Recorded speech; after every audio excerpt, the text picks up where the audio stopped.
सर्दियों के मौसम में एक बूढ़ी औरत अपने घर के कोने में ठंड से तड़प रही थी।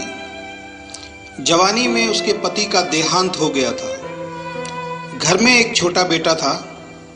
उस बेटे के उज्जवल भविष्य के लिए उस माँ ने घर घर जाकर काम किया।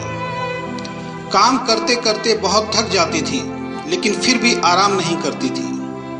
हमेशा एक बात याद करके फिर काम में लग जाती थी कि जिस दिन बेटा लायक हो जाएगा तभी आराम करेगी। देखते देखते समय बीत गया। माँ बूढ़ी हो गई और बेटे को एक अच्छी नौकरी मिल गई। कुछ समय बाद बेटे की शादी कर दी और एक बच्चा हो गया। अब बूढ़ी माँ बहुत खुश थी। उसके जीवन का सबसे बड़ा सपना पूरा हो गया। उसका बेटा लायक हो गया। अब उसका बेटा उसकी हर ख्वाहिश पूरी करेगा। लेकिन ये क्या, बेटे और बहू के पास माँ से बात करने तक का वक्त नहीं होता था। बस इतना फर्क पड़ा था माँ के जीवन में कि पहले वो बाहर के लोगों के जूठे बर्तन धोती थी, अब अपने बेटे और बहू के। पहले वो बाहर के लोगों के कपड़े धोती थी, अब अपनी बहू और बेटे के। फिर भी खुश थी क्योंकि औलाद तो उसकी थी। सर्दियों का मौसम आ गया था। एक टूटी चारपाई पे घर के बिल्कुल बाहर वाले कमरे में एक फटे कंबल में सिमटकर माँ लेटी थी और सोच रही थी कि आज बेटा आएगा तो उससे कहूंगी तेरी माँ को बहुत ठंड लगती है, एक नया कंबल ला कर दे दे। शाम को बेटा घर आया तो माँ ने बोला, बेटा ठंड बहुत है, मुझे बहुत ठंड लगती है।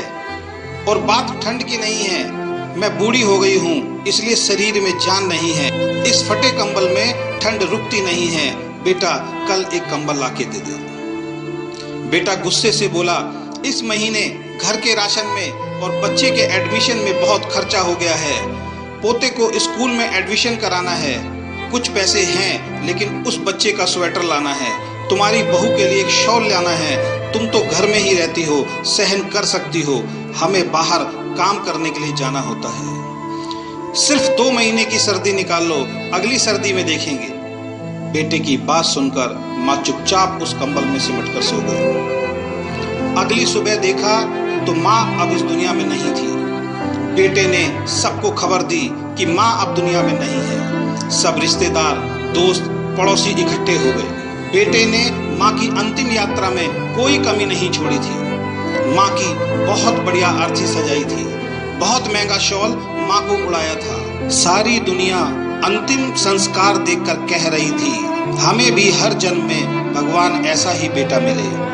मगर उन लोगों को क्या पता था कि मरने के बाद भी एक माँ ठंड से तड़प रही थी, सिर्फ एक कंबल के लिए, सिर्फ एक कंबल के लिए। दोस्तों, अगर आपके माँ बाप आज आपके साथ हैं तो आप बहुत भाग्यशाली हैं। आज आप जो भी कुछ हो वो उन्हीं की मेहनत और आशीर्वाद से हो। जीते जी अपने माता पिता की सेवा करना आपका पहला कर्तव्य बनता है, क्योंकि उन्होंने आपके लिए अपना पूरा जीवन दे दिया है।